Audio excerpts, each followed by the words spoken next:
लका ज़िक्रक सदक़ल्लाहुल अज़ीम। सदर मोहतरम और हाज़रीन जलसा, अस्सलामु अलैकुम व रहमतुल्लाहि व बरकातुहू।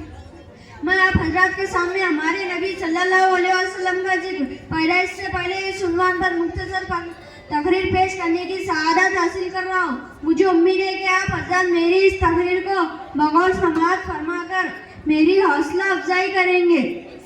मोहतरम हाज़रीन, दुनिया में अम्बिया किराम तो बहुत आए, लेकिन जो भी आए हैं उनकी सीरत का आगाज़ उनकी पैदाइश के बाद हुआ। हज़रत ईसा अलैहिस्सलाम आए, उनकी सीरत का आगाज़ उनकी पैदाइश के बाद हुआ।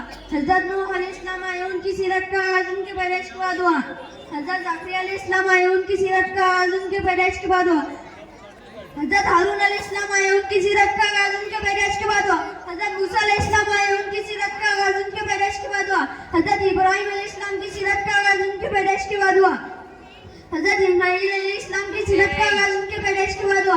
हज़रत दाऊद अलैहिस्सलाम की सीरत का आगाज़ उनके पैदाइश के बाद हुआ। हज़रत ईसा अलैहिस्सलाम की सीरत का आगाज़ उनके पैदाइश के बाद हुआ। हत्ता कि 1,24,000 अम्बिया किराम आए, लेकिन जो भी आया है उनकी सीरत का आगाज़ उनके पैदाइश के बाद हुआ। देखिए, हज़रत आदम अलैहिस्सलाम का दुनिया से जाने का वक्त आया। अपने बेटे को वसीयत कर रहे कि बेटे, अगर तुझे किसी चीज़ की ज़रूरत पड़ी तो अल्लाह से मोहम्मद का वास्ता देकर मांगना। बेटा कहता है कि अब्बू, मोहम्मद कौन है?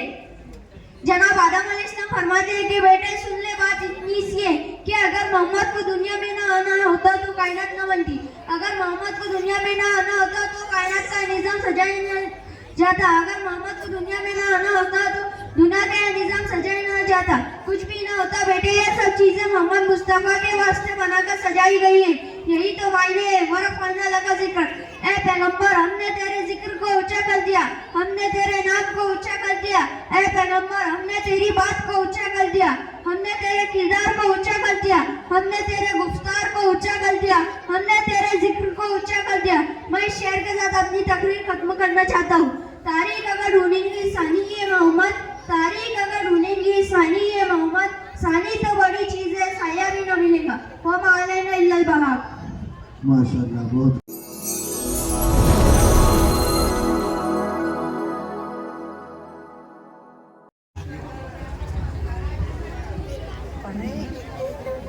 नहमदु व नुसल्ली अला रसूलिल करीम, अम्मा बाद। अऊज़ु बिल्लाहि मिनश शैतानिर रजीम, बिस्मिल्लाहिर रहमानिर रहीम।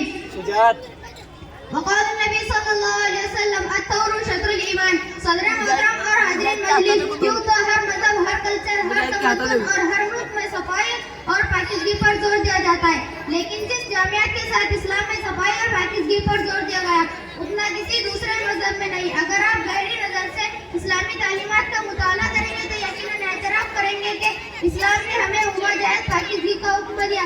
जहाँ एक तरफ दिल, दिमाग, ज़बान, कान और नज़र तक पाकीज़गी की वसीयत फरमाई, वही अमाल, अफ़कार, हालात, अवाम व मुआशरा, हत्ता हुकूमत व सियासत तक पाकीज़गी की वसीयत फरमाई।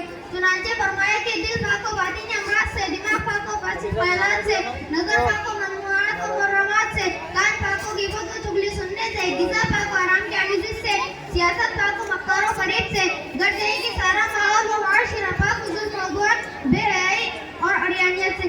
अज़ीज़ुल मोहतरम और सामीन बस, लेकिन इस दौर में माहौल की सफाई में मुसलमान और बिलखुसूस हम हिंदुस्तान के मुसलमान बहुत पीछे नजर आते हैं। गलियों में जाओ लगता नहीं कि मुसलमानों की गलियां हैं, बाजारों में जाओ लगता नहीं कि मुसलमानों के बाजार है।